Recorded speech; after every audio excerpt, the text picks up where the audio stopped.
On February 18, 1943, a test flight of one of the most ambitious and crucial aircraft in history would end in a tragic disaster, taking the lives of 31 people and altering the course of aircraft development during World War II. This is the story of the Boeing B-29 Superfortress prototype and the catastrophic events that occurred that fateful day in Seattle, Washington. The Boeing B-29 was the prototype of what would become one of the most iconic bombers of World War II, the B-29 Superfortress.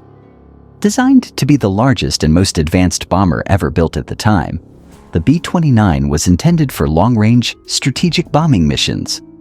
But it was also plagued by engine fires and mechanical failures, and its development was anything but smooth.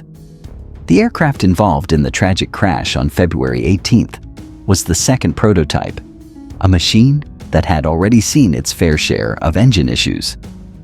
The goal for this particular flight was to test the aircraft's power plant performance, cooling systems, and its ability to function with just 2 engines, critical tests before the bomber could be cleared for combat duty. At 12:09 p.m., Boeing Aircraft Company's chief test pilot, Edmund Turney, Eddie Allen, along with his crew, took off from Boeing Field in Renton, located just south of Seattle. Boeing Field had been a key facility for Boeing's operations, and although the aircraft took off from the Renton area, it would be the Georgetown location of Boeing Field where the airport's control tower was located. The aircraft, XB-29 serial number 41-0003, was expected to climb to 25,000 feet for a series of tests. However, things quickly took a dangerous turn. Only less than 10 minutes into the flight, as the aircraft climbed through 5,000 feet, the number 1 engine on the left wing caught fire. The fire was initially subdued using the plane's fire extinguishing system, and the crew decided to turn back toward Boeing Field for an emergency landing. However, shortly after, a radio transmission reported that the fire had reignited, now more intense than before, and flames were quickly spreading. At 12:17 p.m., as the plane reached 2,400 feet and began descending, the radio operator, Harry Ralston, relayed a crucial message. The fire was again out of control, with the engine still ablaze, and the aircraft was now losing altitude. Despite his calm voice, he requested immediate landing clearance and asked for emergency equipment to be on standby. "Have fire equipment ready. Am coming in with wing on fire." Ralston's final transmission echoed through the airwaves. The situation was deteriorating rapidly, but the crew hoped they could still make it back to the airfield. As the crew desperately attempted to control the aircraft, the fire spread through the wing structure.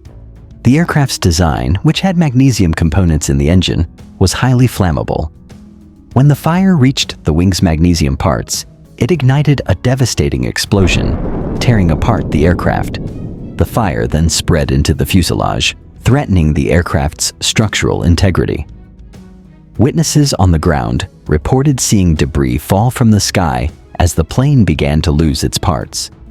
3 crew members, desperate to escape, jumped out of the aircraft, but the low altitude prevented their survival. It became clear that the aircraft could not make it back to Boeing Field. At 12:26 p.m., XB-29 crashed into the Fry meat packing plant, just south of downtown Seattle. The crash was catastrophic.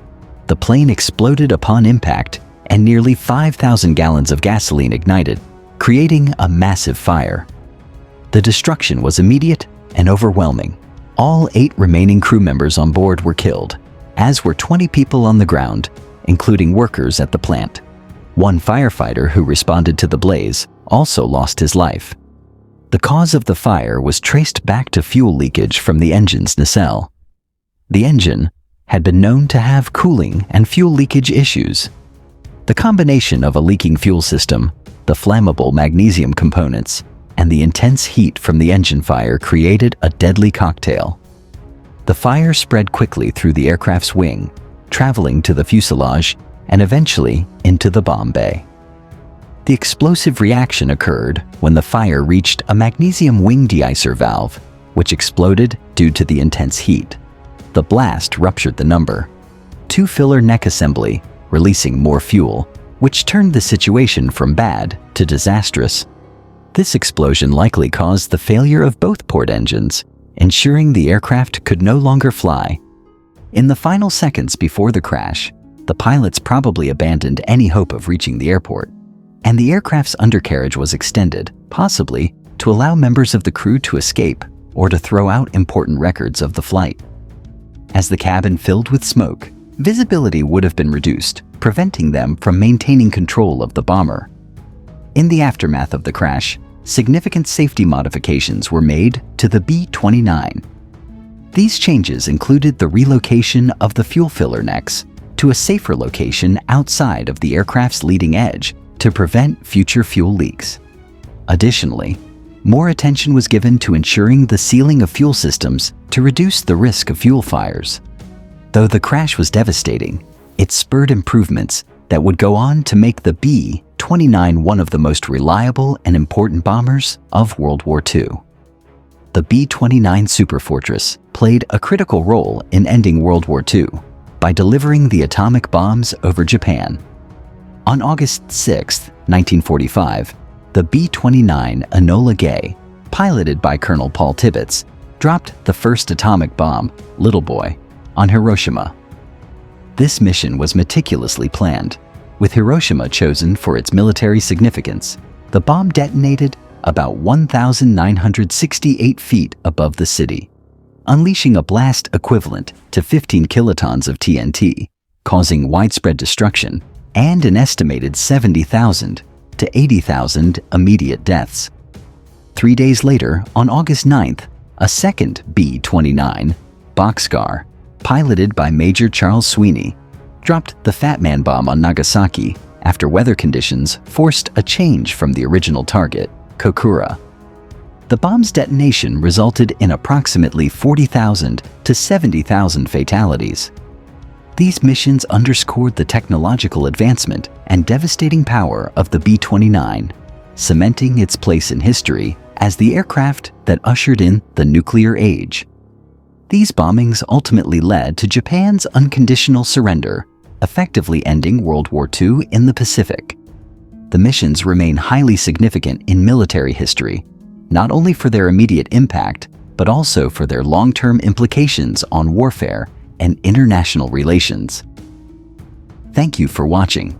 If you found this story fascinating, don't forget to like, subscribe, and share for more historical aviation content.